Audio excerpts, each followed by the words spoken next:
हरे कृष्ण। ठीक है ठीक है ठीक है। हरे कृष्ण।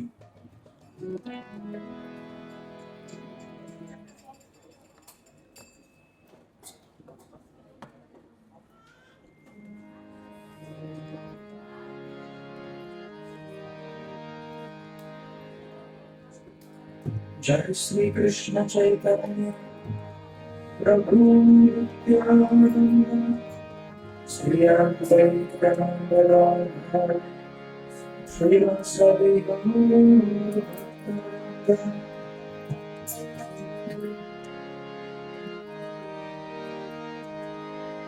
हरे कृष्ण हरे Krishna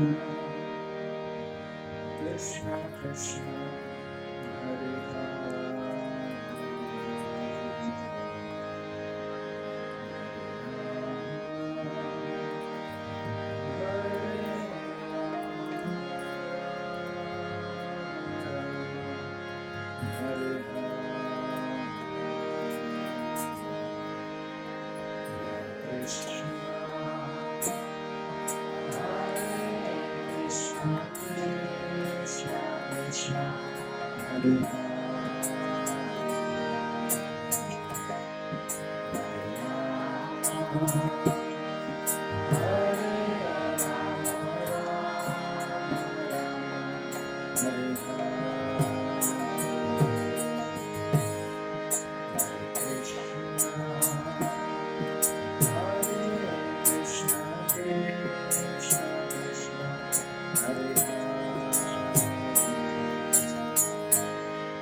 Hare Krishna, Hare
Om Namo Bhagavate Vasudevaya. Om Namo Bhagavate Vasudevaya. Om Namo Bhagavate Vasudevaya. Om Jnanatimirandasya Jnananjanashalaakaya Chakshurunmilitam Yena Tasmai Shri Gurave Namaha. Namo Vishnupadaya Krishna Krishnaya Bhutale Srimate Bhaktivedanta Swami Namane Namaste Saraswati Deve Gauravani Pracharine Nirvishesha Shunnyavadi Pashyatadeshakarine Jai Sri Krishna Chaitanya Prabhu Nityananda Sri Advaita Gadadhara Srimasadi Gaura Bhaktavrita Hare Krishna Krishna Krishna Hare Hare Hare Rama Rama Rama Hare Hare Hare Krishna Krishna Krishna Hare Hare Hare Rama Rama Rama Rama Hare Hare Hare Krishna Krishna Krishna Hare Hare Hare Rama Rama Rama Rama Hare Hare.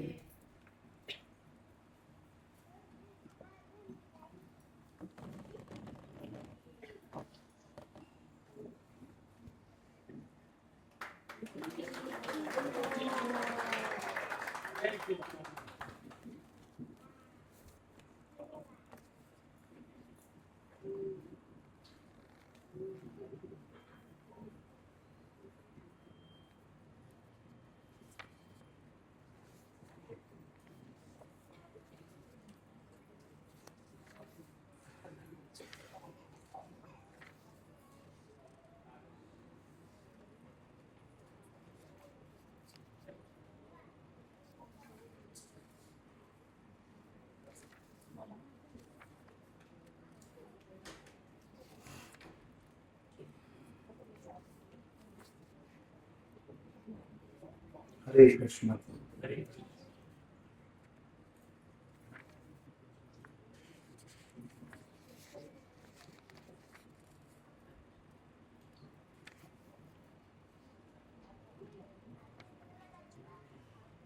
हरे कृष्ण।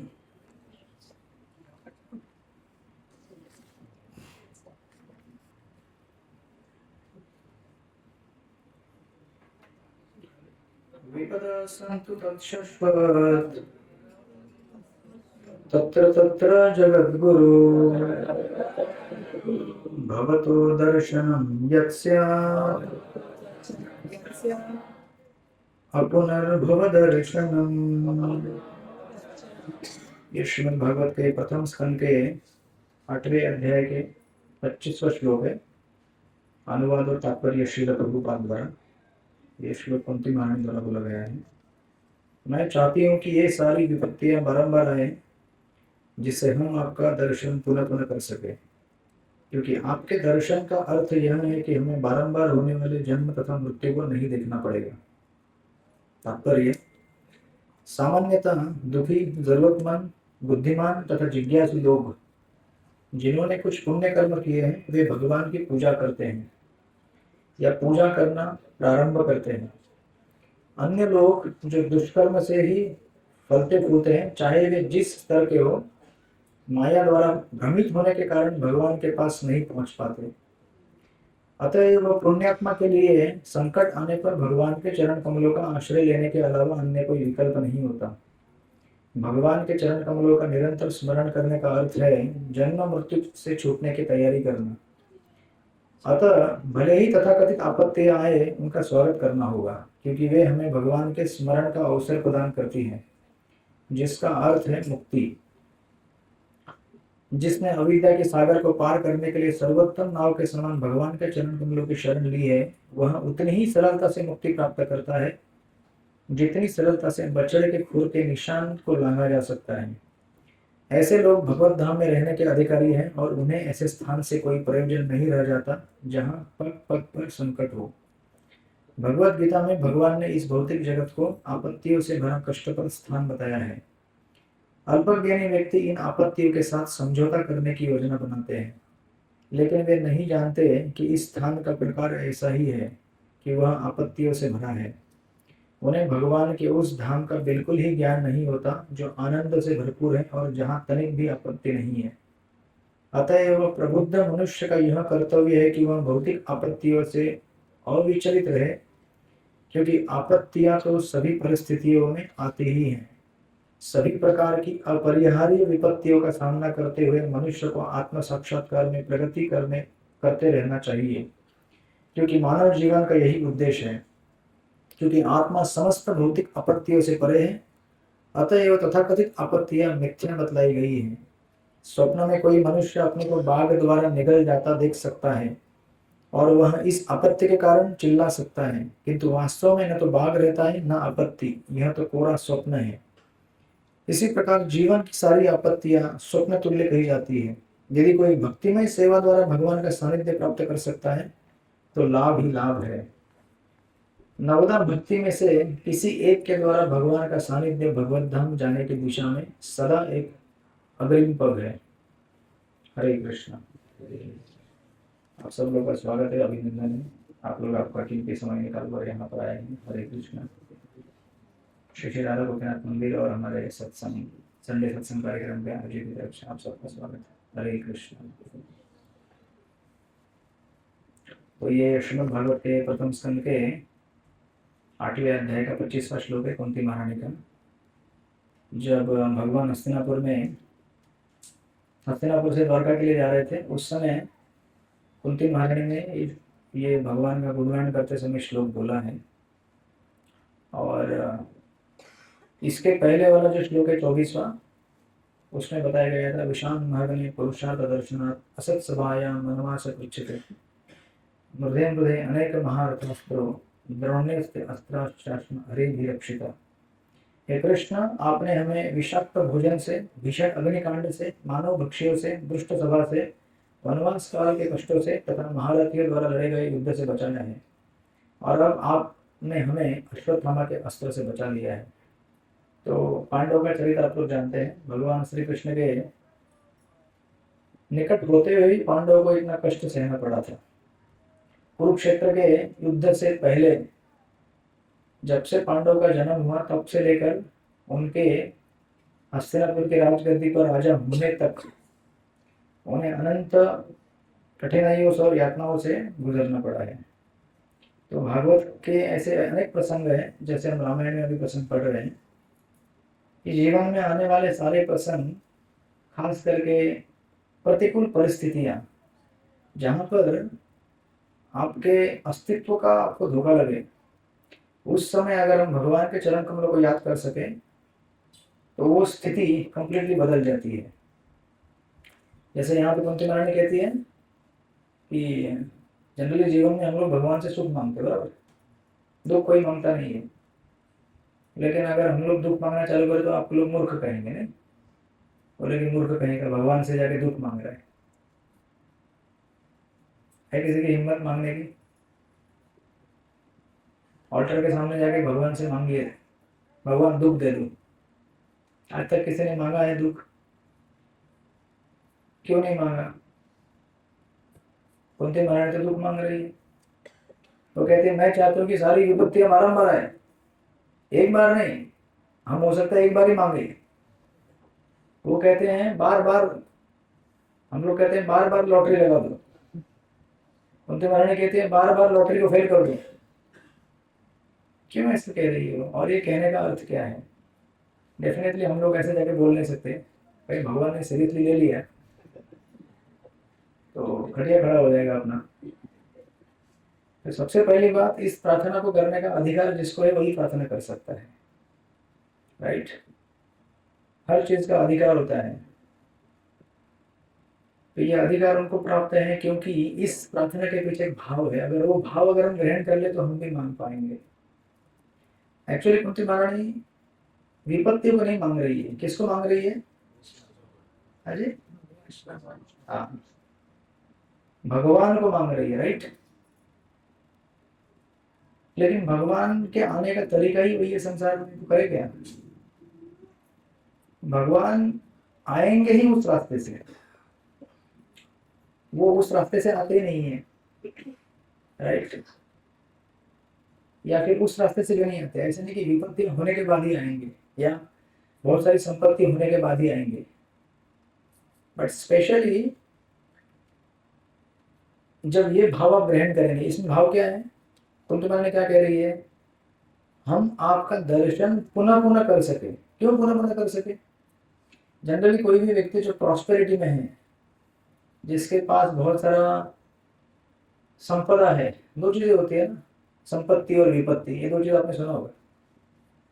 संपत्ति यानी कि बहुत सारी संपत्ति होना। Generally संपत्ति में लोग भगवान को याद नहीं कर पाते, अनफॉर्चुनेटली। जबकि संपत्ति होने के बाद तो ज्यादा याद करना चाहिए, नहीं? क्योंकि फैसिलिटी ज्यादा रहता है भगवान को याद करने का, बट जनरली कर नहीं पाते लोग। क्यों? क्योंकि संपत्ति उनको मदमत बना देती है, संपत्ति उनको नशे से भर देती है। संपत्ति की वजह से व्यक्ति सोचता है कि मुझे क्या जरूरत है भगवान के पास जाने की, मेरे पास सब कुछ है। उल्टे वो सोचते हैं कि मैं भगवान को दे सकता हूँ। मतलब सोचिए, कभी कभी जीवन की कुछ परिस्थितियां ना अगर हमारे अनुकूल ना चले तो हमारे लिए सही होती है, वो हमें समझ में नहीं आता है। हम में से अधिकांश लोग यहाँ पर इस हॉल में बैठे हैं क्योंकि भगवान ने कभी न कभी हमारे जीवन में कुछ ना कुछ विपत्ति दी है। कितने लोग संपत्ति होने के बाद यहाँ पे आए थे हाथ ऊपर गिनके? बहुत संपत्ति हो गई हमारे पास, थोड़ा हम मंदिर को देना चाहते हैं, लेकिन विपत्ति हुआ तो क्या हो गया, अरे ठाकुर जी ठीक कर दीजिए ना काम, थोड़ा दूंगा ना मैं आपको भी, थोड़ा देता हूँ ना आपको। तो शुरुआत ऐसे होता है, राइट। जो हमारे एक भक्त हैं, दूसरे दूसरे क्लास में जाता हूँ, क्योंकि वो लोग वो क्लास एक क्लास सुनते नहीं, इसलिए उनकी कथा यहाँ बताता हूँ। और इधर की कथा उधर बताता हूँ, क्योंकि वो लोग वो एक क्लास सुनते नहीं है। इस तरह से सारे क्लास में चलाता हूँ। तो कैसे हुआ कि उनका एक दिन, धनवान लोग हैं, क्या एग्जैक्टली करते नहीं बताऊंगा, इतना आप लोग पता कर लेंगे कौन है ये। तो एक दिन ऐसे क्लास खत्म हो गया, एक जगह क्लास होती है, क्लास होने के बाद नीचे एक दूसरे भक्त वेट कर रहे थे मेरा ड्रॉप करने के लिए गाड़ी में। तो बोले प्रभु जी 1 मिनट रुकिएगा, 1 मिनट। मैं बोला क्लास तो हो गया, प्रसाद भी हो गया, दर्शन भी हो गया भगवान का, अभी बोले नहीं प्रभु जी बहुत कष्ट है।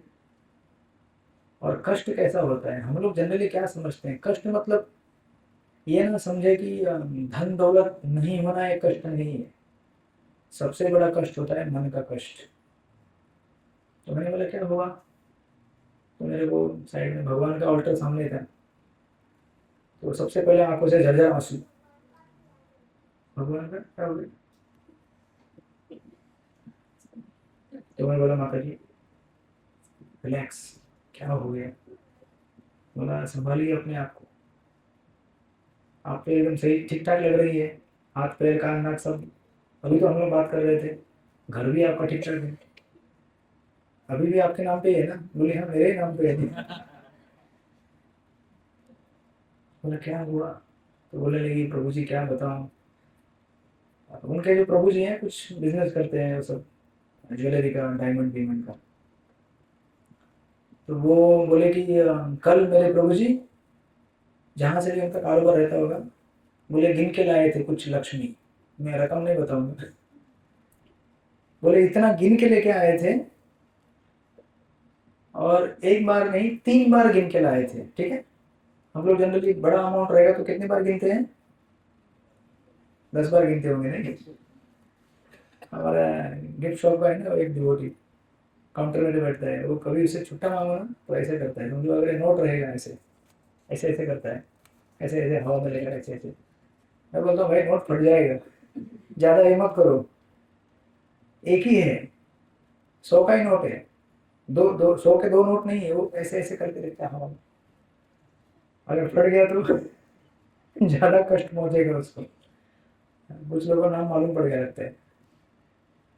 तो मैंने कहा तो क्या हुआ फिर आगे, स्टोरी लुक्स इंटरेस्टिंग है, बोले इंटरेस्टिंग स्टोरी है।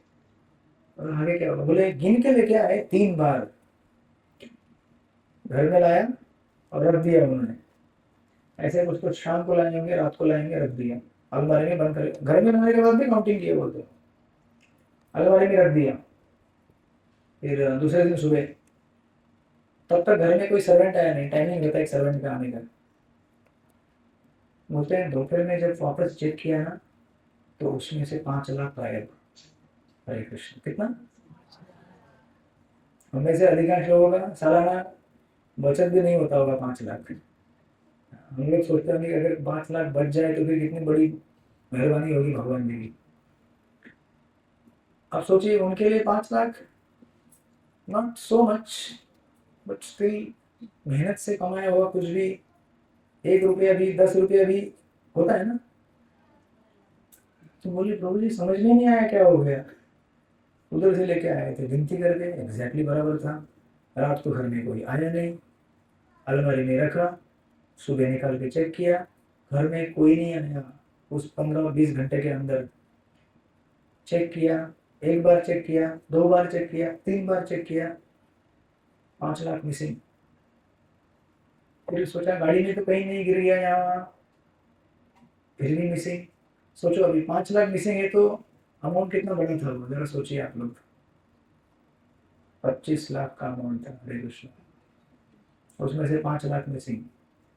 अब बोलेंगे भागवतम क्लास चल रहा है। तो फिर क्या हुआ, मैंने बोला कि ठीक है, तो रो रही थी बेचारी, वो बोली मैं कृष्णा को इतना देती हूँ,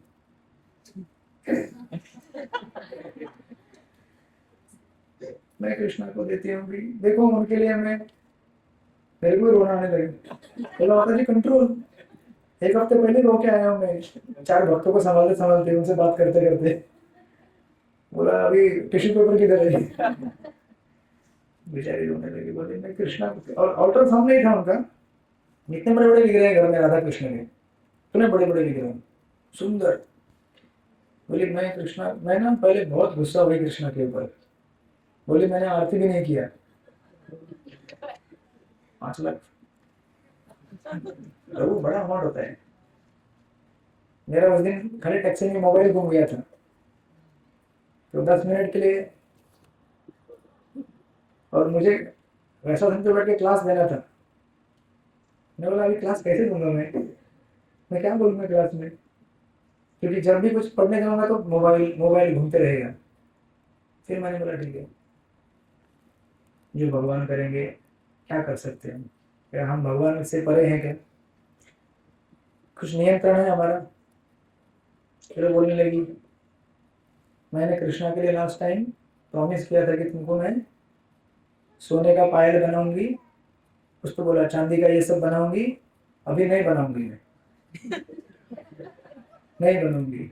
मैं कृष्णा के लिए इतना सोचती हूँ, और कृष्णा देखो प्रभु जी क्या कर दिया।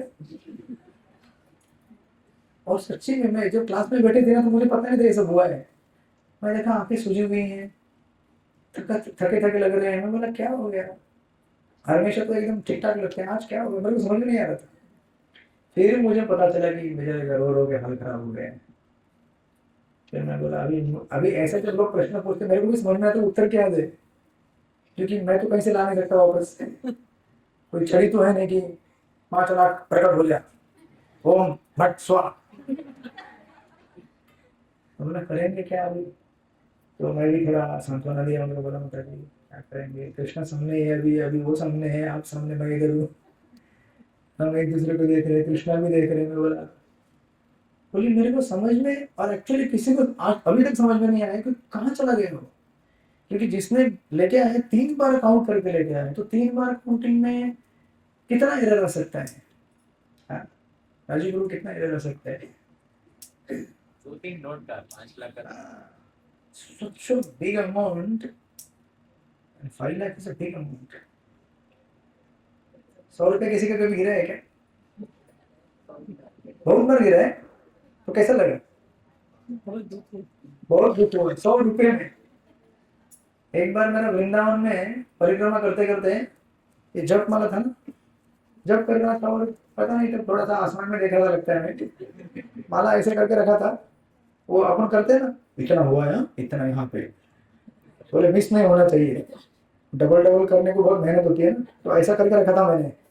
और हाँ, अभी थोड़ा कुछ देख रहा था, फोटोग्राफी कर रहा था, कुछ नहीं, उस समय मोबाइल था ही नहीं, उसमें की पैड फोन से काम करते थे हम लोग, तो मैं ऐसे इधर उधर हल्ला गुल्ला कर, माला ही गिर गया, और मुझे पता ही नहीं चला। मैं आगे थोड़े जाने पर परिक्रमा चल रहा था वृंदावन का, माला ही टूट गया।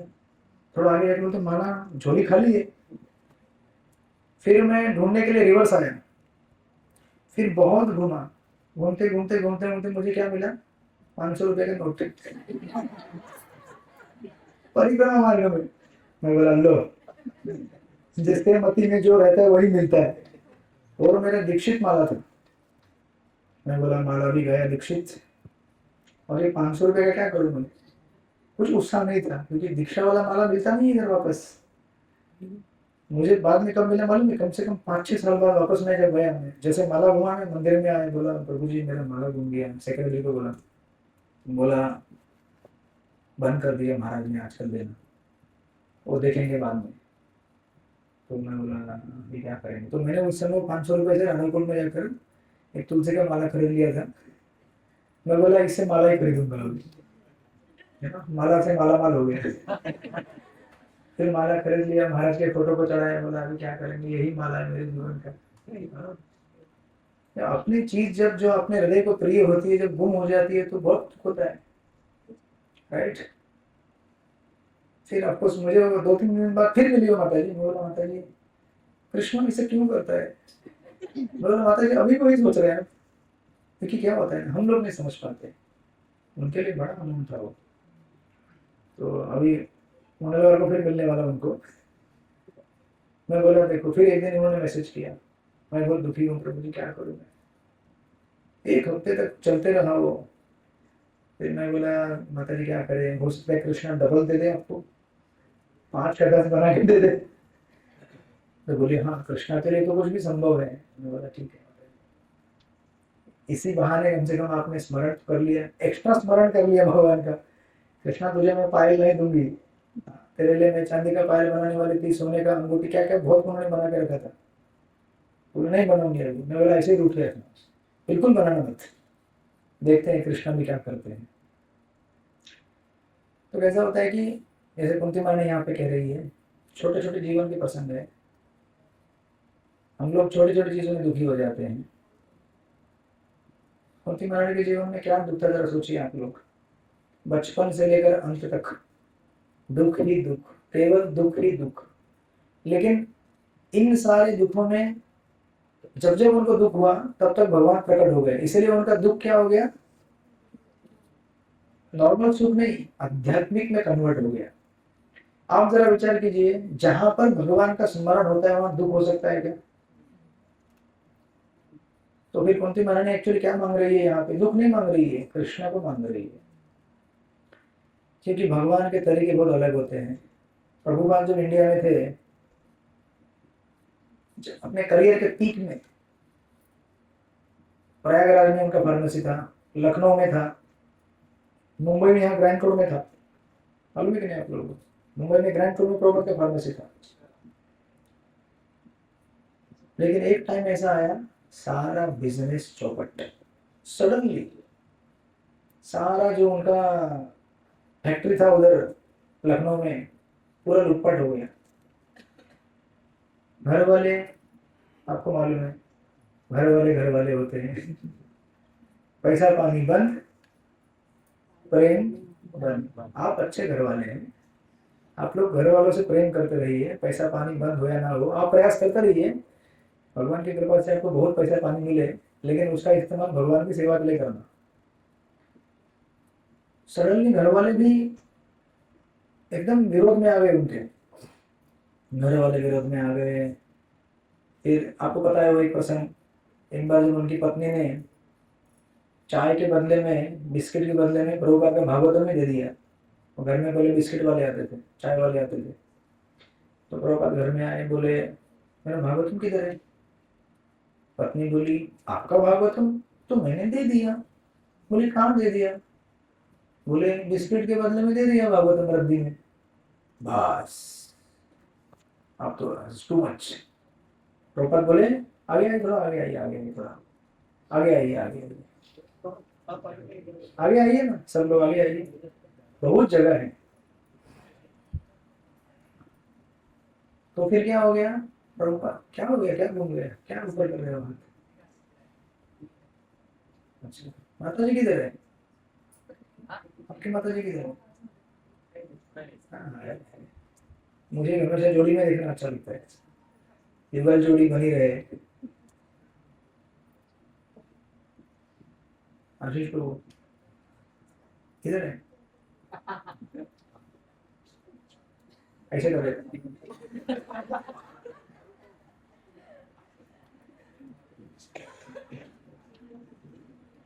सुखी रहो। आज जेपी प्रभु नहीं आएंगे? किधर? एक ही भाई बहन की जोड़ी है यहाँ पे, जेपी प्रभु और संगीता माता जी। सडनली प्रभुपाद के जीवन में भूचाल, अर्थक्वेक। सोचिए एक व्यक्ति जब उसका परिवार वाले लोग उसको धुतकार देते हैं, कितना कष्ट होता है। जब उसकी संपत्ति सारा बिजनेस चौपट हो जाता है, और इस अवस्था में प्रभुपाद जी क्या किए, गौड़ी मठ में प्रवेश किए। बोले अभी मैं मुक्त हो गया, मैं प्रचार करूंगा। घर वालों ने छोड़ दिया, बिजनेस छोड़ दिया, और प्रभुपाद जी गौड़ी मठ में आए। गौड़ी मठ में हालत खराब, 2 जोड़ी धोती कुर्ता नहीं प्रभुपाद के पास, प्रभुपाद भिक्षा में मांगे कि मुझे 2 जोड़ी धोती कुर्ता दो, ताकि मैं किसी थोड़ा अच्छा लाइट का कपड़ा पहन के किसी पास डोनेशन मांगने जाऊँ, किसी लाइट मेंबर के पास जाऊँ। वो भी नसीब नहीं हुआ, मुश्किल से नसीब हुआ। एकदम कुछ समय बाद फिर सिला के दिया उनको, बहुत लंबे समय के बाद। इस तरह से बहुत ठोकरें खाई। फिर प्रभुपाद जी जब गौड़ी मठ से भी आउट हो गए, तो प्रभुपाद जी सोचे चलो मैं अभी अकेला प्रचार करता हूँ। झांसी चले गए। झांसी में आप कभी जाएंगे तो वहां पे भी प्रभुपाद ने सबसे पहले इस्कॉन स्टार्ट वहां से किया, झांसी से। लीग ऑफ डिवोटीज करके उन्होंने संस्था बनाया। झांसी वाला कोई है क्या यहाँ पे? झांसी की रानी कोई नहीं है? हम सब है झांसी की रानी है। हम सब तो नहीं, लेकिन आप तो लग रही है झांसी की महारानी। लेकिन आप आज क्लास में नहीं आई थी भक्ति शास्त्री, ऑनलाइन क्यों? पूछताछ थकावट थी। आपका बेटा परीक्षा याद कर रहा था, बोली मम्मी आई नहीं आज। हरे कृष्ण। हमारे अलग क्लास वाले हैं वो। गौड़ी तो लीग ऑफ डिवोटीज उन्होंने वहां स्टार्ट किया। किधर? झांसी में। भयानक संघर्ष। उधर भी कुछ पॉलिटिकल चीजें हुई और उनको झांसी छोड़ के निकलना पड़ा। और निकलते समय उनके हाथ में क्या था? वहां जाते समय चैतन्य महाप्रभु का एक विग्रह लेके गए थे स्थापित करने के लिए। और वहां से वो बिल्डिंग था और बिल्डिंग का मालिक भी यही था, के मुंशी। वो गवर्नर था उस समय, तो उसकी वाइफ के कंट्रोल में था वो पूरा प्रॉपर्टी, मतलब उनके। तो वाइफ ने कुछ तो कर दिया पॉलिटिकली, हाँ, बोला कि स्वामी जी को नहीं देना है, हमको चाहिए, ये हमारे महिला संगठन के लिए, कुछ तो ऐसा बोल दिया। तो लीलामृत में विस्तार से वर्णन है। कभी हम भविष्य में लीलामृत पढ़ेंगे तो जरूर डिस्कस करेंगे, ठीक है ना? तुलसी गौ माता जी, लीलामृत, चैतन्य चरितमृत, क्या क्या हम बहुत कुछ पढ़ने वाले हैं। अभी फ्राइडे से भागवतम चालू होगा, तो आप लोग आइएगा श्रीमद भागवतम, ये शुक्रवार से भागवत भक्ति सिद्धांत हॉल में शुक्रवार। हरे कृष्ण। कितना टाइम हो गया? बहुत टाइम है अभी। शुक्रवार का टाइमिंग शुक्रवार को 7:30 बजे। कड़क आवाज में पूछा।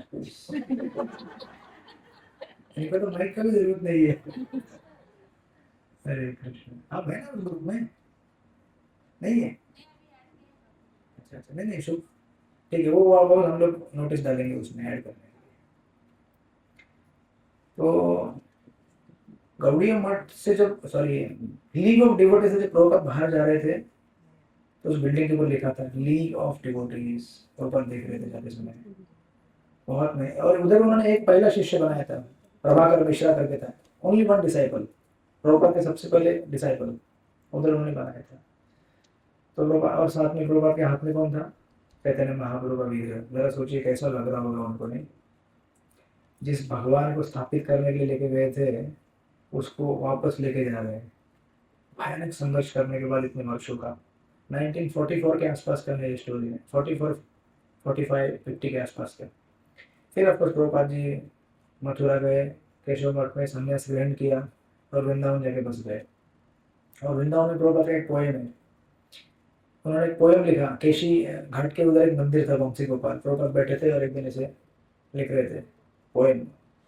और प्रभुपाद पोएम में लिख रहे थे कि कहाँ गया वो मेरा परिवार, कहाँ गए वो बिजनेस, कहाँ गए घर के लोग, किसी को कुछ लेना देना नहीं है अभी कि भक्ति वेदांत स्वामी कहाँ है, जिंदा है मुर्दा है, कोई नहीं पूछ रहा है। क्योंकि संसार कैसा है? मतलब से भरा हुआ है। जब तक अपना मतलब पूरा होवे याद करेगा, मतलब खत्म, सब कुछ खत्म। इसलिए वो क्या, उस दिन मैं सुन रहा था कुछ, वो बोल रहे थे आजकल रिश्ते भी क्या करते हैं, अपडेट मांगते हैं। अगर आप काम के नहीं रहे तो अनइंस्टॉल अनइंस्टॉल करते हैं ना आप लोग। कोई ऐप अगर काम का नहीं है, अपडेट नहीं हो रहा है, उड़ा दो। रिश्ते भी ऐसे हो गए हैं, अगर काम के नहीं है तो आपको उड़ा के फेंक दिया जाएगा। तो प्रभुपाद उसमें लिख रहे थे। और उसमें प्रभुपाद जो वो पोएम लिखते हैं ना, तो प्रभुपाद लिखते हैं कि मुझे हंसी आ रही है। प्रभुपाद लिखते हैं आई एम जस्ट लाफिंग, मैं हंस रहा हूँ इस भौतिक जगत के ऊपर, कि मैं अकेला यहाँ इस केशी घाट में बैठा हूँ वंशी गोपाल मंदिर में, और मैं सोच रहा हूँ कि कहाँ गए मेरे वो माता पिता, माता पिता तो अच्छे थे लेकिन पहले गुजर गए। कहाँ गई मेरी पत्नी, मेरे बच्चे, कोई नहीं पूछ रहा है। कहाँ गए वो बिजनेस, कहाँ गए वो मठ, वो कहाँ के लोग। लेकिन प्रभुपाद फिर लिखते हैं कि यही है माया संसार, राइट। और यहाँ पे जिसको भगवान का शरण मिल गया वही वास्तव में सुखी हो सकता है। जिसको भगवान की शरण प्राप्त नहीं हुई वो सुखी नहीं हो सकता है यहाँ पर। तो इसलिए कुंती महारानी यहाँ पे बोल रही है कि आप हमें दुख दे दो। क्यों? क्योंकि दुख जब होगा तो हम आपको याद कर पाएंगे। बिना दुख के आपको याद नहीं करना। लेकिन ये मत सोचना कि दुख होगा तो ही भगवान को याद कर पाएंगे। नहीं तो फिर दुनिया में सबसे ज्यादा दुख कौन देखता है मालूम है? क्या डॉक्टर? तो क्या डॉक्टर डिवोटी बनता है क्या? सुबह से लेकर रात तक खाली दुख ही दुख देखता है हॉस्पिटल में। किसी का हाथ टूट गया, किसी का पैर टूट गया, किसी का इंजेक्शन लगा रहे, किसी का हथेली सिलाई कर रहे हैं। लेकिन बनता है क्या डिवोटी हो? इसका मतलब क्या है? खाली दुख देखने से भक्त नहीं बनते हैं हम लोग, सत्संग में आने से भक्त बनते हैं। दुख में क्या करना चाहिए ये हमें मालूम नहीं होता है अधिकांश लोगों को। ज्यादा अगर दुख से मंदिर भी आएगा तो हाथ जोड़ के भगवान से मांग के भाग जाएगा। लेकिन सत्संग में रहोगे तो क्या करना चाहिए क्या नहीं करना चाहिए दुख के समय में भी हमें पता चलता है, राइट। तो इस तरह से कुंती महारानी कह रही है दुख दे दो। तो दुख नहीं मांग रही है, वो कह रही है कि क्योंकि जब जब दुख आते हैं तो हम यहाँ पे आ जाते हैं और हमारे जीवन में अभी सब कुछ ठीक ठाक होगा तो हम जा रहे हैं।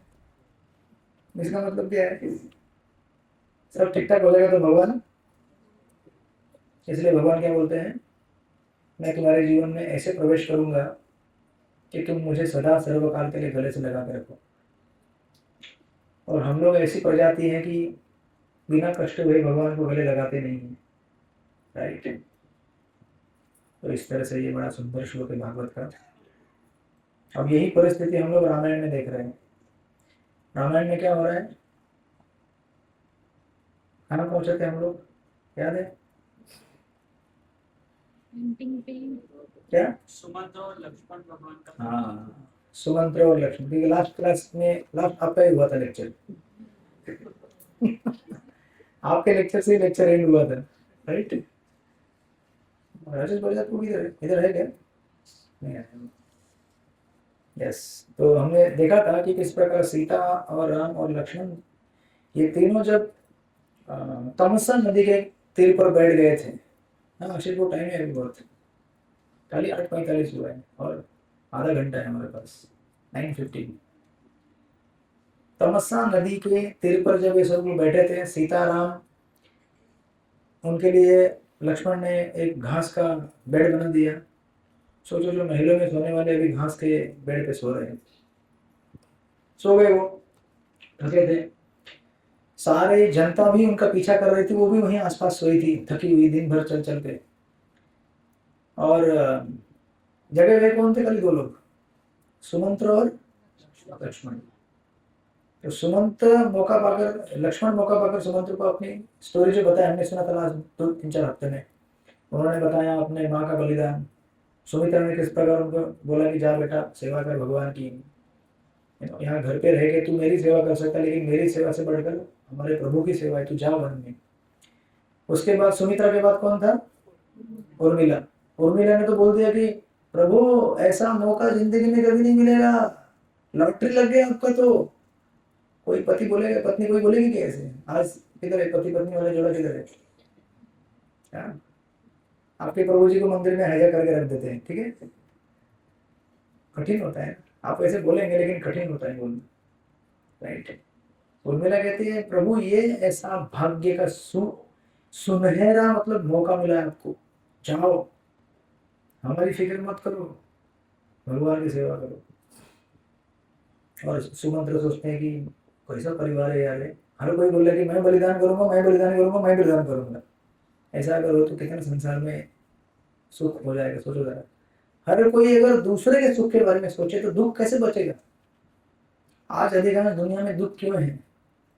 क्योंकि कोई किसी के दुख की परवाह नहीं करता है। वो सोचता है कि मैं कैसे सुखी होऊंगा। अमेरिका सोच रहा है कि मेरे लोग कैसे सुखी होंगे, लंदन सोच रहा है मेरे लोग सुखी कैसे होंगे। दूसरे मर जाए तो भी चलेगा, हम सुखी होने चाहिए। और यही प्रवृत्ति हर जगह पे संसार में है, राइट।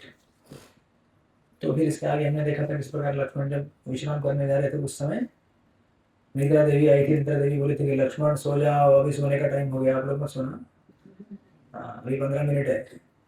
लक्ष्मण बोले कि नहीं, मैं नहीं सो सकता।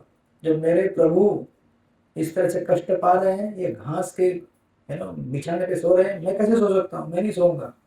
मैं 14 साल तक रात भर भगवान के लिए गार्डिंग करूंगा कि कोई उनको परेशान ना करे। मेरे बदले में कौन सोएगा? उर्मिला। और उर्मिला बोलेगी मैं सोऊंगी, रात में मैं मेरे लिए सोऊंगी, दिन में मैं लक्ष्मण के लिए सोऊंगी। सोचो क्या बलिदान होता है। सोना आसान नहीं है भाई। 5-6 घंटा, 6-7-8 घंटा ठीक है, उससे ज्यादा सोने से क्या होता है मालूम है क्या आपको? कभी सोए आप लोग? कितने लोग 14 घंटा सोए? हाथ ऊपर करो। जेपी प्रभु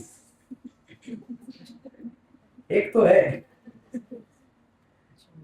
14 घंटा स्ट्रेट, 16 घंटा। अरे 16 घंटे में मथुरा पहुंच जाता है मुंबई से। अच्छा ट्रेन में, ट्रेन का छोड़ दो यार, ट्रेन का तो मैं नहीं सो सकता हूँ, मतलब ऐसा लेटे लेटे रह सकता हूँ। घर में सोया आएगा, रिकॉर्ड अवार्ड देना पड़ेगा। बहन को ज्यादा मालूम है, इधर मत मारना। 14-16 घंटे, ठीक है ठीक है, कोई एक एक्सेप्शन रहता है, लेकिन बॉडी हैंडल नहीं कर पाते हैं ज्यादा नींद। तो इस प्रकार ये प्रसंग यहाँ तक था। इसके बाद आगे फिर रात को जब लोग सोए थे ना, क्या हुआ देखिए। अचानक जब लक्ष्मण गार्डनिंग कर रहे थे, कुछ घास पत्तियों का आवाज आने लगा। जंगल में मालूम है आपको घास पत्तियों का आवाज कैसे आता है? जब लोग चलते हैं तो थोड़ा भी ऐसा किया तो आप लोग सांप तो जंगल में कभी घूमे हो? घूमे हो? अरे तुम जंगल में कभी घूमे हैं क्या? हम लोग को मालूम है, हम लोग जहाँ रहते थे ना रायगढ़ में, जहाँ मैं रहता था मंदिर के पीछे बहुत बड़ा जंगल था। तो वो रोड हम लोग जंगल से क्रॉस करते थे। थोड़ा भी ऐसा आवाज आएगा ना, ऐसा सांप सांप, बहुत डर लगता है जंगल में। तो ऐसा आवाज आने लगा, बोले क्या आवाज आ रहा है? लक्ष्मण बोलने लगे। थोड़ा आगे जाकर देखते हैं तो प्रभु राम रात में यहाँ वहां घूम रहे। तो लक्ष्मण बोले कि प्रभु क्या हो गया आपको, आप विश्राम क्यों नहीं कर रहे? तो उस समय भगवान राम कहते हैं कि देखो लक्ष्मण, मैंने एक डिसीजन लिया है अभी, इस समय निर्णय लिया है। वो कहने लगे a king's foremost duty is to relieve his subjects of the difficulties they bring upon themself. कहने लगे राजा का कर्तव्य है प्रजा के कष्टों को दूर करना। राजा का कर्तव्य क्या है? प्रजा के कष्टों को दूर करना। देखो मेरे जीवन में मेरे जो पर्सनल चैलेंजेस है, मेरे वैयक्तिक चैलेंजेस है ना, अगर राजगद्दी से मुझे निकाला गया, ये मेरी समस्या है। मेरे पर्सनल समस्याओं से जनता को क्यों समस्या होनी चाहिए, मतलब जनता को क्यों तकलीफ होनी चाहिए भाई? मेरी पर्सनल समस्या है, मुझे झेलनी है, लेकिन जनता क्यों झेलने के लिए यहाँ पे आई है मेरे पीछे, क्यों कष्ट पा रही हो? तो एक्चुअली यहाँ पे भगवान राम कहते हैं तो personal challenges a king faces should never be shared with his follower. देखिए आइडियल लीडर का क्या कैरेक्टर होता है? एक आदर्श नेता कभी भी अपने समस्याओं को लोगों के साथ नहीं बांटता। समझो उस लीडर के घर में कुछ पारिवारिक समस्या चल रही है, कुछ झगड़ा हो गया घर में यहाँ वहाँ है, तो उस झगड़े की वजह से उस झगड़े का कष्ट वो अपने जो नीचे लोग काम कर रहे हैं उनको नहीं देता है। लेकिन संसार उल्टा है। जनरली अपने स्कूल में देखो पेपर चेक कर देते, टीचर अगर गुस्से में है तो हरे कृष्ण। इसलिए टीचर कभी भी पेपर चेक करते समय एकदम खुश होना चाहिए, प्रसन्न। अब मैं खुद टीचर था ना, तो मुझे मालूम है ना अगर गुस्से, अभी भी भक्ति ठाकुर के पेपर चेक करता हूँ ना मैं कभी कभी, पहले मैं ठीक से प्रसाद लेकर बैठता हूँ, मतलब कोई बाजी में बताओ यहाँ पे, शांति से बैठने दो मुझे। कोई अगर डिस्टर्ब किया तो बेचारे स्टूडेंट का हालत खराब हो जाएगा। काट काट काट, यहाँ पे 75 मार्क्स मिलने वाले हैं, 50 मार्क्स। एक जस्ट एग्जाम्पल दे रहा हूँ। तो जनरली क्या होता है ना कि इस दुनिया के जो लोग होते हैं, खास करके कोई लीडरशिप पोजीशन में है, आइडियल लीडर अपने कष्ट जो है वो जनता के साथ नहीं बांटता है, क्योंकि उसके कष्ट है ना, वो उसको झेलने हैं, तो क्यों जनता के साथ बांटे? फिर वो जनता को उससे क्यों कष्ट पहुंचाए? तो यहाँ पे कहा गया है, the only thing a king can share is their difficulty. King अगर कोई चीज, राजा अगर कोई चीज को बांटना चाहता है तो लोगों की समस्या को उसको अपने ऊपर लेके बांटना चाहिए और दूर करना चाहिए, राइट। और यहाँ पे रामायण में कहा गया है, और भगवान राम कहते हैं, dealing with difficulties strengthen the person. जितनी समस्याओं का सामना करेंगे उतने आप क्या बन जाएंगे? शक्तिशाली बनेंगे। आज तक कोई ऐसा व्यक्ति है क्या बिना संघर्ष के शक्तिशाली बना है? आपने बटरफ्लाई जानते हैं? बटरफ्लाई, तितली, जब वो उसको उड़ना है तो क्या करना पड़ता है? वो रहता है ना, ककून रहता है उसका, उसमें से उसको संघर्ष करके बाहर निकल के उड़ना पड़ता है। और अगर ये संघर्ष ना करे, हम सोचे कि यार उसको पहले निकाल देता हूँ मैं, उसको तोड़ के अंडे को, तो क्या हो जाएगा? कभी मुर्गी का अंडा, मतलब खाया तो अलग बात है, कभी मुर्गी का अंडा, मुर्गी को देखा है क्या हैचिंग करते समय घर में? हमारे घर में मुर्गी थी, मैंने सब कुछ देखा है, मुर्गी से लेकर तो मुर्गी अंडे जब देती थी ना, तो अंडे के ऊपर बैठती थी, वो सेकती थी अंडों को। अगर हम जैसे कोई मूर्ख प्राणी अगर सोचे कि अरे बेचारा अंडे के अंदर बच्चा कैद है, निकालो उसको बाहर, तो क्या हो जाएगा? कुछ नहीं होगा, मतलब मर जाएगा ना बच्चा, राइट। उसका जब समय होगा तभी बाहर निकल सकता है वो। उसी प्रकार जो बटरफ्लाई रहता है वो संघर्ष करके बाहर निकल, संघर्ष करने से क्या होता है? उसके पंख विकसित होते हैं, मजबूत होते हैं। तो हम लोग संसार में अगर स्ट्रगल करें तो हमारे ही शरीर मन बुद्धि तगड़े हो जाएंगे। संघर्ष करना अच्छी बात है, लेकिन लोग संघर्ष से भागना चाहते हैं, राइट। लेकिन संसार कैसा है? आपको संघर्ष देके ही रहेगा। और आप देखिए, जिस प्रकार हम लोग जिम में जाते हैं, जिम में जाते हैं, कौन कौन जिम में जाता है? आपका तो घर में जिम है, लोग जिम करते हैं, ऐसा करते हैं, ऐसा खींचते हैं। उनके घर में बॉक्सिंग वाला है वो, और ये मल्ल उठाते हैं, तो बहुत बड़ा ये होता है ना, कष्ट होता है, मतलब तकलीफ बॉडी में। लेकिन जितना अच्छी तरह से जिम में एक्सरसाइज करोगे उतना, मेरा नहीं है, लोगों का बनता है ना मेहनत करने से। उसी प्रकार चैंटिंग कैसा है? चैंटिंग कैसा है? स्लीप, जिम, हाँ। चैंटिंग करना मतलब कैसा है? जिम में ऐसे करने जैसा है। चैंटिंग आसान है क्या? सब लोग आसान बोलने लगते हैं, आसान है? एकदम ध्यान पूर्वक किया गया जब आसान होता है क्या? कठिन है ना। लेकिन जितना अच्छा जप करोगे उतना अच्छा हमारा आंतरिक मसल, आध्यात्मिक मसल पावरफुल बन रहा है। जिस प्रकार जिम में मसल ये करने से मसल स्ट्रांग बनता है, उसी प्रकार अच्छी तरह जपा करने से हमारा मन और हमारे आध्यात्मिक मसल तगड़े बनते हैं। आध्यात्मिक मसल भी होता है। आध्यात्मिक मसल मतलब क्या? हमारा आध्यात्मिक शरीर नहीं है क्या? हम आत्मा है ना। तो आत्मा को अपना मन, अपनी बुद्धि, अपना शरीर सब होता है। धीरे धीरे पता चलेगा आपको, क्लास में आते रहिए। Spiritual muscles. तो भगवान कहते हैं संघर्षों से सामना करने से हमारा शक्ति बढ़ेगा। और भगवान राम लक्ष्मण को कहते हैं, देखो लक्ष्मण, मेरा एक आइडिया है अभी, बोले आप क्या करो, सुमंत्र को लेकर रथ को अयोध्या की तरफ मोड़ दो, ठीक है, और फिर वापस लेके आओ, फिर उस दिशा में लेके जाओ, फिर रिवर्स लेके आओ, और फिर यहां से हम आगे निकल जाएंगे। तो इससे क्या होगा बताइए? इससे क्या होगा? कंफ्यूजन हो जाएगा ना। जब सुबह नागरिक उठेंगे, देखेंगे कि अरे रथ अयोध्या की तरफ जा रहा है, लेकिन फिर ऐसे मुड़ गया, फिर उधर गया, फिर इधर से उधर गया, समझ में नहीं आया किधर गया रथ। तो उनको कंफ्यूज कर दिया। भगवान बोले, सुमंत्र ने ऐसे ही किया।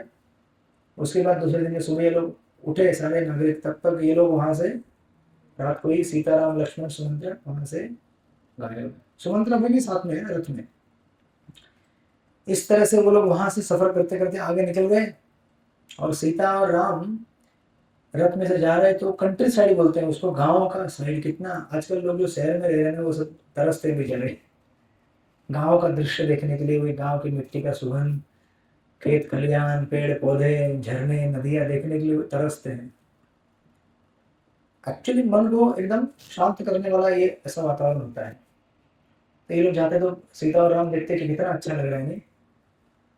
उनका तो प्लानिंग ही था घूमने का, है ना? तो आपको इस लीला के मार्फत ऐसा हो रहा है। और इधर सारे नागरिक जब सुबह उठते हैं देखते हैं, अरे लगता है प्रभु राम अयोध्या वापस चले गए। और हम लोग क्या कर रहे थे अभी? हम लोग सो रहे थे। तो सब लोग अपने ऊपर छाती पीटना चालू करते हैं कि हाय हाय क्या हो गया हम लोग। वो कहते हैं कि नींद हमारा क्या है, शत्रु है। अगर हम लोग इस तरह से सोए नहीं होते तो आज भगवान हमसे दूर नहीं चले जाते। अब इनको डाउट होता है कि भगवान अयोध्या चले गए कि जंगल में गए कि कहाँ चले गए। फिर भी मन में एक उम्मीद लेकर कि रथ उस तरफ गया है अयोध्या की तरफ, सोच रहे हैं कि अयोध्या चले गए होंगे। फिर सारे लोग एक दूसरे से गुस्सा होते हैं कि अरे क्यों, आप क्यों सोए थे, आप क्यों सोए थे, उठना चाहिए था ना। तो उनका एक लीडर रहता है, वो बोलता है कि सोना ठीक है लेकिन कैसे सोना चाहिए, कुत्ते के जैसे सोना चाहिए। मालूम है कुत्ता कैसे सोता है, मालूम है आपको? हाँ जी, मिट्टी में काम लगा के मिट्टी में कान लगा कर। अभी आपके फ्लैट के ऊपर कान लगा के सोइए।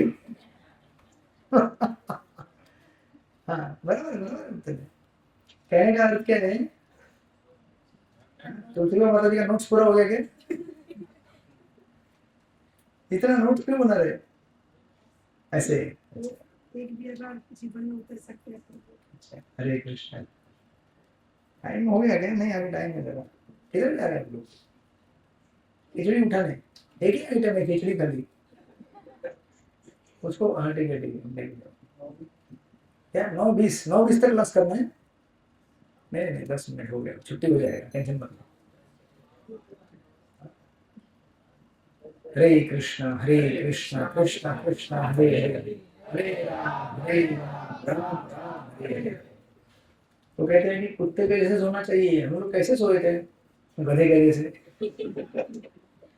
कुत्ता कैसे सोता है? अलर्ट मोड में सोता है, अलर्ट मोड में, कान सावधान, राइट? और ये लोग अभी करेंगे क्या?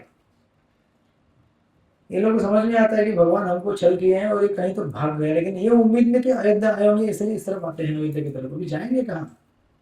जब ये लोग अयोध्या में आते हैं तो इनके घर में पत्नियां देखती हैं कि अरे आप लोग अकेले क्यों आ गए, भगवान किधर है? तो इनको पता चलता है कि भगवान ने छल कर दिया, मुझे चीट कर लिया, भगवान वहां से चले गए। और सोचिए ये होता है अयोध्या। पत्नियों को इतनी चिंता नहीं है अपने पति की, चिंता किसकी है? तो पत्नियां डांटना चालू कर दी कि तुम अकेले आए कैसे वापस। ये रामायण में बहुत सारे शब्दों का इस्तेमाल किया गया यहाँ पे, है ना? क्या बोलते हो? मर्द बोले तुम्हारा मर्दांगी किधर गया? हाँ, भगवान को वापस लेके नहीं आ सके तुम लोग, खाली आता गए। तो इस तरह से बहुत डांटती है उनको। ये सब उनकी पत्नी है और देख रहे हैं अयोध्या में सब लोग, बड़ा ही विदर वर्णन है यहाँ पे। कहते हैं कि अयोध्या का देखो, भगवान जहां से निकल जाए ना उस जगह में कोई भी ना कोई खुशी रह सकती है। अब दिखने के लिए आप देखेंगे कि एक भौतिकवादी व्यक्ति बिना भगवान के भी बहुत प्रॉस्परस कर रहा है, बहुत धन कमा रहा है, बहुत अच्छा रह रहा है। आप नहीं जानते उसके जीवन में कितना दुख है। हम लोग जहाँ जहाँ घूमे हैं ना आज तक कालक्रम में, ये लोग ऐसे ही नहीं बुलाते हम लोगों को कीर्तन करने के लिए, कथा करने के लिए। क्यों? क्योंकि इतना कष्ट है संसार में। एक बार तो मैं एक प्रोग्राम में था, पहले पहले नया नया गया था, तो जस्ट हॉल में प्रोग्राम चल रहा था, मतलब कीर्तन प्रोग्राम था। अंदर मैंने थोड़ा झांक के देख रहा हूँ तो पति पत्नी एकदम भयानक झगड़ा कर रहे हैं, और दोनों कौन है? प्रोग्राम के होस्ट है, प्रोग्राम मैनेज करना है। मैं देख रहा हूँ भयानक। अच्छा मेकअप किया था वो लोगों ने उस दिन, तो इसलिए बिगाड़ा नहीं। मतलब मैं जब पेटी बजा रहा था, मैं बोला मैं पेटी बजा लेता हूँ, अच्छा है। पेटी बजाने का अपना अच्छा है भाई, कोई और बजा दे तो क्या हो जाएगा। बोला प्रोग्राम चल रहा है, मेहमान आए, दोनों अंदर, अरे बाप रे। लेकिन देखिए सत्संग का परिणाम क्या होता है, आज उनके घर में गीता क्लास चलती है और वो लोग आज आपके सत्संग के लिए भी और खोपड़ी के सत्संग के लिए भी डोनेशन देते हैं। ये परिवर्तन होता है। भक्तों के संगत में आए, भगवान का भजन करे, तो देखो ऐसे लोग भी। फिर मैं कभी कभी उनको चिढ़ाते हुए बोलता हूँ, उस दिन प्रोग्राम में क्या हुआ था, ठीक ठाक था वो पहला प्रोग्राम। तो वो लोग शर्मा जाते, बोलते कुछ नहीं प्रभु जी, थोड़ा सा। और ये तो छोड़ दिए, एक बार क्या हुआ, तब भी नए नए थे, तो उन्होंने क्या किया, मेरे को स्टोरीज बहुत रहता है लेकिन रामायण संबंधित इसलिए बता रहा हूँ। एक बार बांद्रा में उनका प्रोग्राम रखा था, उसके भाई का 25वां साल गिरा था शादी का। तो बोले प्रोग्राम आपको कीर्तन करने आने हैं, पंजाबी लोग। तो मैं गया, कीर्तन किया, फिर वो पंजाबी लोग आते हैं, वो लेके आते हैं सब उनका। तो कीर्तन पूरा होने के बाद वो लोग बोले अभी नेक्स्ट आइटम। मैं बोले क्या है, तो स्टार्ट किया, ढंका लगा पूरा पंजाबी ढोल पूरा, और मेरे को बोले आप इधर आइए, और मेरे को बीच में नचाए। मैं बोला यार ठीक है, आनंद ऐसा कोई प्रसाद भेद हो गया। मैं जा रहा था, फिर वो उनके प्रभु जी बोले कि प्रभु जी मैं आपको छोड़ने आता हूँ। बोला नहीं प्रभु, आप फैमिली को संभालो, आपकी फैमिली है। मैं जानता था कि कुछ तो गड़बड़ होने वाला है। बोला आप संभालो, आप रहो यहाँ पे, मेहमान लोग आए। मैं बोले नहीं मैं, तो वैसे क्या वो बाहर के लोग गुरु जी बोलते हैं ना, मैं गुरु जी को छोड़ने जाऊंगा। बोला अरे मत कर भाई, महंगा पड़ेगा। नहीं नहीं, मैं गुरु जी को छोड़ने आऊंगा। तो जिद किया। मैं बोला ठीक है चल। तो मैं गाड़ी में आ रहा था, कार में उनके, सीलिंग क्रॉस करते समय फोन आ गया। किसका? Home minister. तो मैं बोला अभी गया है, और लाउड स्पीकर पे रखा था, कार का जो लाउड स्पीकर रहता है ना, जोर जोर से आवाज। मैं आगे बैठा हूँ, एक जन हमारा मृदंग प्लेयर, 2 जन पीछे बैठे हैं। मैं बोला देख मत, इधर मत देख, शांति से उधर आगे, क्योंकि उधर बाहर समंदर दिख रहा है, ऐसा अच्छा है ना समंदर। तो फिर फोन पे स्टार्ट हो गया, what is this, I am stuck up here, मैं इधर फंस गई हूँ, मुझे घर लेके जाने वाला कोई नहीं, क्योंकि घर में वो दोनों साथ में जाने वाले थे, दूसरा कोई ड्राइवर था नहीं, रात को कौन मिलेगा ड्राइवर। फलाना चालू हो गया जोरदार। फिर ये बेचारा बोला you are on loud speaker. बोला तू लाउड स्पीकर पे है मेरी माँ, और बाजू में गुरुजी बैठे हैं। फिर उधर से आवाज बंद, साइलेंस। तो क्या क्या झेलना पड़ता है, सोचो क्या क्या झेलना पड़ता है। मैं बोला फिर बेचारा कैसे तो आए छोड़ने के लिए। बोला ठीक है आ जाओ वापस बाद में। तो कैसा है ना कि देखिए संसार में कष्ट बहुत है, लेकिन भगवान का भजन जो करें, कीर्तन करें, उसके जीवन से भगवान कष्ट हर लेते हैं। इसलिए भगवान का एक नाम क्या है, हरि, जो हरते हैं। और आपके जीवन के कष्ट हरने के लिए वो कुछ भी हर सकते हैं, कुछ भी हर सकते हैं, कोई गारंटी नहीं है। मैं कल मुझे आगे बोलना हो कि भगवान ने हर लिया, वो हर लिया। देखो वो एक माता जी के 5 लाख हर लिया, लेकिन उसके बदले में देखो मैं आपको कहता हूँ ना, आज वो ऐसे रो रहे ना, इतना भगवान उनको प्रेम देंगे ना, इतना आसक्ति देंगे भगवान से। भगवान से कौन लड़ेगा, ऑर्डिनरी कौन लड़ सकता है।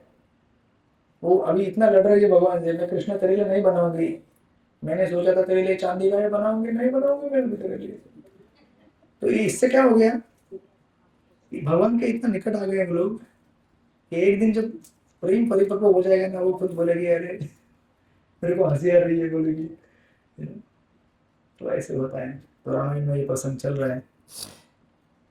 तो ये लोग जब देखते हैं कि शहर में बहुत दयनीय अवस्था है, राइट, आकाश बिना चांद का है, समंदर में पानी सूख गया है, राइट, और जो टनल है ना, टनल वो बिना एंड के है, पेड़ के ऊपर फल गायब हो गए हैं, आकाश में कोई भी प्रकाश नहीं है। जितने भी माताएं हैं जिन्होंने बच्चों को जन्म दिया था ना उस पीरियड में राज्याभिषेक के राम के, वो सोच रहे हैं कि ये बच्चा अभागा है मेरे जो गर्भ में आया इस समय, इसकी वजह से राम का कोरोना। देखिए ये सोच है उनकी, मतलब सब समर्पण किसके लिए है, ये खुश होने चाहिए राधा गोपीनाथ। अगर वो खुश हो गए, यस्मिन तुष्टे जगत तुष्टे, उनको खुश करने के लिए भले हमें कितना भी कष्ट सहना पड़े, अगर वो खुश होते हैं, प्रभुपाद जी खुश होते हैं, उनके भक्त खुश होते हैं, तो हमारा जीवन सफल। राइट, इस तरह से। और ये भी दिया है कि किसी ने उस दिन प्रसाद नहीं लिया, मतलब उस दिन क्या, बहुत दिन से प्रसाद भी लेना बंद, पानी पीना बंद। इवन जो उस अयोध्या में पशु पक्षी थे ना, जैसे बिल्ली जनरली घर में जाके चोरी करके दूध पीती है ना, बोले कि बिल्ली भी घर में अभी दूध चोरी करना बंद कर दी अयोध्या में राम के निकलने की वजह से। हाँ, सोचिए, आपके घर में बिल्ली है, देख लीजिएगा। और जो कुत्ते होते हैं वो लोग भौंकना बंद कर दिए, जो गाय थी वो रो रही थी, राइट। इस तरह से अयोध्यावासी दुखी थे और वो सोच रहे थे कि जो मछली है ना बड़ी भाग्यवान है। क्यों? क्योंकि मछली पीछे पीछे नहीं जा सकी राम के साथ, लेकिन हम लोग जहाँ गए और बिना राम को लेके वापस आए और हम मरे भी नहीं, जिंदा है अभी तक हम लोग जिंदा है। इसका मतलब क्या है? हमको भगवान से प्रेम नहीं। अगर प्रेम होता तो हम लोग जिंदा ही नहीं रहते। इस प्रकार से ये वर्णन है रामायण में, बड़ा ही विदर। फिर हम लोग अगले हफ्ते देखेंगे, राइट। तो अगले हफ्ते क्या होगा पहले से बता के रखता हूँ ताकि आप लोग आएंगे। ये लोग क्या सोचते हैं कि हमें क्या करना चाहिए, जंगल में जाना चाहिए वापस, हम लोग नहीं रहेंगे यहाँ पे। क्यों? क्योंकि जिस राज्य में से भगवान राम को निकाल दिया गया है, क्या कल हमको नहीं निकाला जाएगा? सोचो जरा कितना डेंजर है। ये लोग सोचते हैं कितना खतरे वाले जगह में हम लोग रह रहे हैं, जहां से भगवान को निकाला गया, हमको काहे के लिए रखेंगे लोग? हम लोग पूरा वन में चले जाते हैं, हम लोग वन में ही रहेंगे। और सीता का जितनी भी माताएं हैं वो किसकी सेवा करेंगी? सीता की। और जितने भी प्रभु लोग हैं वो राम की सेवा करेंगे। इसलिए इस प्रकार हम लोग वन में ही अयोध्या बना डालेंगे, ऐसा विचार करते हैं। और इस तरह से रात होती है और बड़ा सुंदर प्रसंग आगे जाएंगे। जो आपने कभी सुना होगा ना गुहा महाराज का प्रसंग, इनकी मुलाकात गुहा महाराज से होगी, उस बोटमैन से होगी जो भगवान को बोलता है कि बोट में आपका पैर मत रखो तो मेरे बोट में पानी घुस जाएगा। बोट, सॉरी पानी नहीं, वो स्त्री बन जाएगी बोट। क्योंकि अहल्या प्रसंग में भगवान ने स्पर्श करते ही पत्थर से अहल्या निकल गई थी ना। तो ये बोटमैन सोचता है कि कहीं भगवान मेरे बोट में पैर रख दे तो मेरा बोट क्या हो जाएगा? वो बोलता है कि ऑलरेडी मेरे घर में एक है और एक आएगी तो दिक्कत हो जाएगा मेरे को। तो बड़े बड़े सुंदर प्रसंग आगे आने वाले रामायण में। तो विशेष करके गुहा महाराज के प्रसंग बड़ा सुंदर प्रसंग है। आप लोग आइएगा, फिर हम लोग सुनेंगे राम की कथा। हरे कृष्णा। श्रील प्रभुपाद की। तो कुछ अनाउंसमेंट है, प्रश्न है माता जी, बोलिए। आज हमने दो भगवान की शुद्ध भक्ति का कहानी हमने सुना है, जैसे कुंती महारानी और प्रभुपाद जी। दोनों के जीवन में इतने दुख थे, फिर भी अपना भक्ति में कभी भी कमी नहीं होने दी। हर एक दुख के सामने भी भक्ति को कभी भी, मतलब भक्ति का जो भक्ति भगवान के प्रति प्रेम है वो कभी कम नहीं होता। हमारे जीवन में तो दुख का मतलब कुछ थोड़ा सा भी अगर आवाज भी आते हैं तो हम विचलित हो जाते हैं। हम हमारे जीवन में दुख को साइड में रख के भगवान की भक्ति कैसे करें? ऐसे ही कर जैसे कर रहे हैं। उनका प्रश्न है कि प्रभुपाद के जीवन में, कुंती महारानी के जीवन में इतना दुख आया तो उन्होंने भक्ति छोड़ा नहीं, तो हम लोग कैसे करेंगे? हम लोग दुख में भगवान का भक्ति भजन कर सकते हैं क्या? तो इसीलिए हम लोग ये पढ़ रहे हैं पुनः पुनः। यही तरीका है। जिन भक्तों ने अपने जीवन में दुख झेला, कष्ट झेला, फिर भी भगवान को छोड़ा नहीं, उन भक्तों की कथा सुनने से हमें अपने जीवन के विषम परिस्थितियों में भगवान का भजन करते रहने की प्रेरणा मिलती है। इसलिए आचार्यों के, भगवान के भक्तों के चरित्र सुनना बड़ा अनिवार्य है हमारे लिए। क्योंकि हम लोग बोलते हैं ना कि हर बार दुख सहन करना चाहिए। देखो अभी दुख कैसे सहन करते हैं उसका उदाहरण देखो, जीवंत उदाहरण। इसलिए भागवत पुराण मतलब क्या है? सारे उतने भक्त जिन लोगों ने जीवन में कष्ट सहाय, उनकी स्टोरीज। एक भी कथा भागवत में ऐसे नहीं है जिसने मजा मस्ती करके जीवन में एंजॉय किया और भगवत धाम चला गया। कोई एक मुझे बताओ उदाहरण। भागवत पुराण में, रामायण में, महाभारत में एक भी कोई स्टोरी है क्या जो एंजॉय करके भगवत धाम गया? कोई है क्या? नहीं। भगवत धाम का रास्ता बड़ा ही कठिन मार्ग से जाएगा, कांटों के ऊपर से, लेकिन वही कांटे फूल बन जाएंगे अगर हम उसमें भगवान का स्मरण कर सके। और इस प्रकार के स्मरण, सहनशीलता लाने के लिए हमें इन आचार्य के चरित्र को पढ़ना चाहिए। तो मैं जब भी प्रभुपाद का चरित्र पढ़ता हूँ तो मैं सोचता हूँ कि अरे यार, अपने जीवन का क्या दुख है, क्या दुख है अपने जीवन में। जो संघर्ष प्रभुपाद ने 40-45 साल भारतवर्ष में किया हमको भक्त बनाने के लिए, उस संघर्ष को पढ़ेंगे तो आपके आंखों से झरझर आंसू बहेंगे। आप रोक नहीं पाएंगे अपने आंसुओं को। कितने से कितना कठोर व्यक्ति भी आंखों से आंसू निकाल कर रोएगा। इतना भयानक संघर्ष, इतनी गरीबी, इतना कष्ट, घर वालों से इतना गाली खाना, समाज से गाली खाना, अपने गुरु भाइयों से गाली खाना। सोचो गॉड ब्रदर, कभी कभी हम लोग सोचते हैं कि चलो मेरे भक्त का संग, लेकिन भक्त का संग भी उन्हें कठिन परिस्थिति में लाकर छोड़ देता है। फिर भी प्रभुपाद अटल रहे। मेरे गुरु ने कहा है ना, मुझे मेरे गुरु ने कहा है तो ये सत्य होना ही है। मुझे केवल मेरे गुरु के वाणी पे चलना है, दैट्स इट। इसलिए हमारे जीवन में एक ही लक्ष्य होना चाहिए, मेरे गुरु ने मुझे क्या कहा है।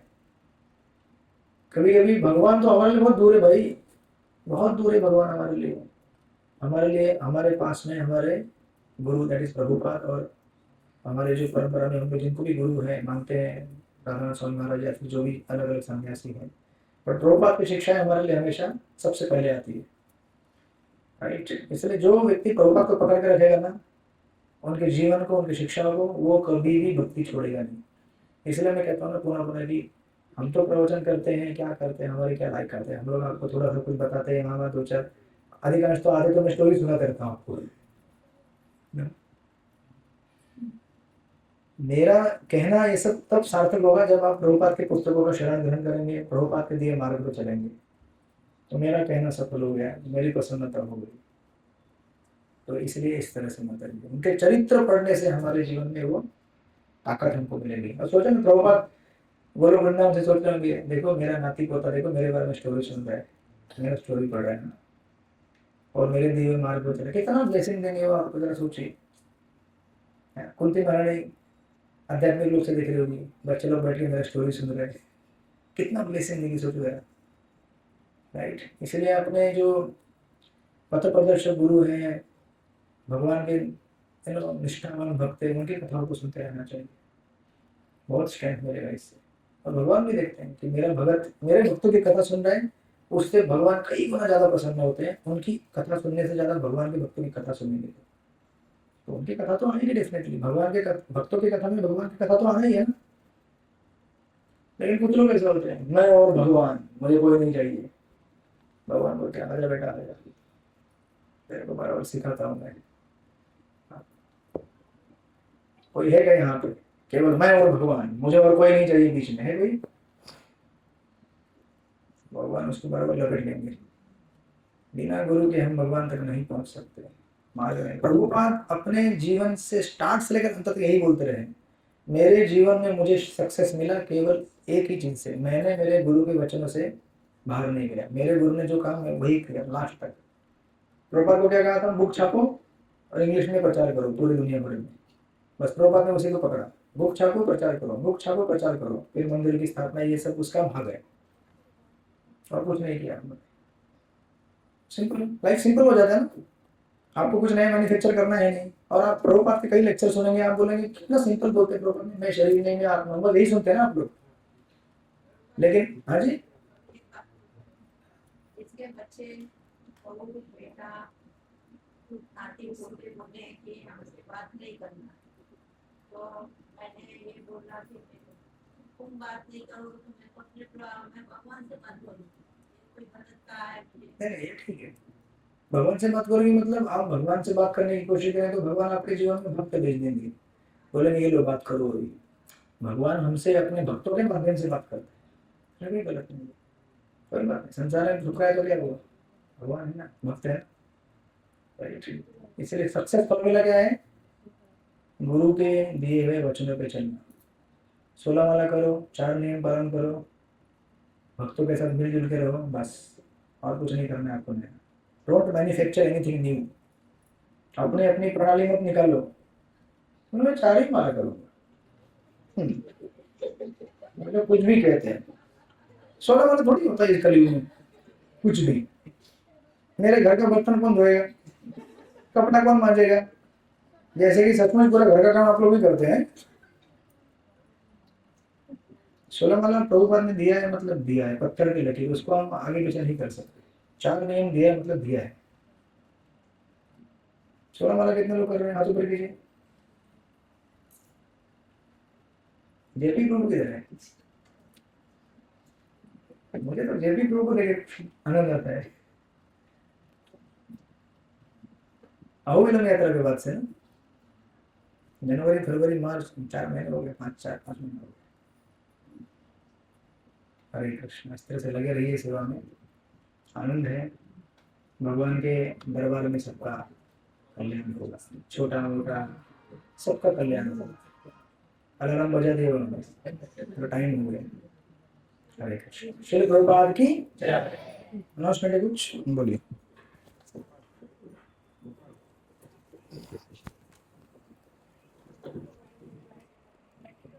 हाँ चलेगा चलेगा।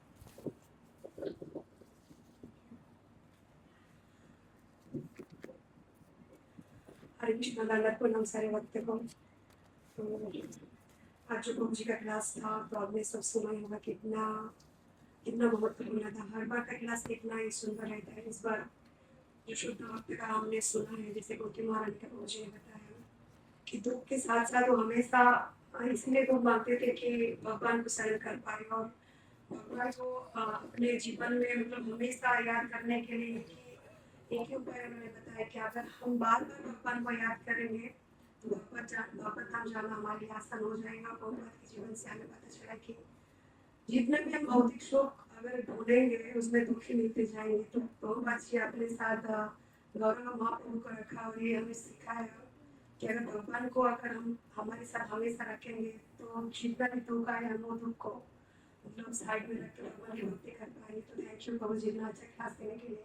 प्रभु जी का धन्यवाद करेंगे हम एक बार। हरे कृष्ण महामंत्र बोलते कृष्णा कृष्णा कृष्णा हरे हरे, हरे राम राम राम हरे हरे। थैंक यू प्रभु जी इतना अच्छा सुंदर क्लास देने के लिए और ऐसे हमें भक्ति मार्ग में आगे लेके जाने के लिए। आज का सूर्य प्रसादम जी भी प्रभु की तरफ से है जो हर बार देते हैं और हर बार अलग अलग कुछ ना कुछ सूर्य प्रसादम देते हैं। तो आज का मलाई सैंडविच है प्रभु जी की तरफ से। हम प्रभु जी का धन्यवाद करेंगे 3 बार हरि बोल बोल के। हरि बोल हरि बोल हरि बोल। ओम अच्छी और राधा गोविंद के प्रार्थना करेंगे कि प्रभु जी का भक्ति और आगे जाए। हरे कृष्ण प्रभु जी। थैंक यू प्रभु जी। और बाबा जी की तरफ से आज ब्रेकफास्ट है सबके लिए। तो बाबा जी के लिए भी हम 3 बार हरि बोल बोलेंगे।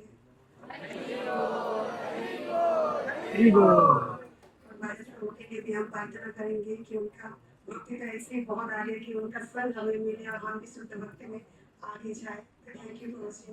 हरे कृष्ण। श्रील प्रभुपाद की राधा गोपीनाथ महाप्रसादम की। हमारे राजू प्रभु आए हैं बहुत दिन के बाद, तो उनका भी स्वागत करते हैं हम लोग। हरि बोल। इसी तरह आते रहिए। ठीक है, सब लोग प्रसाद के लिए प्रस्थान कीजिए। शांति से मंदिर के बाहर जाइएगा। चप्पल स्टैंड के इधर ज्यादा क्राउड करके शोर नहीं कीजिएगा, ठीक है। हरे कृष्ण।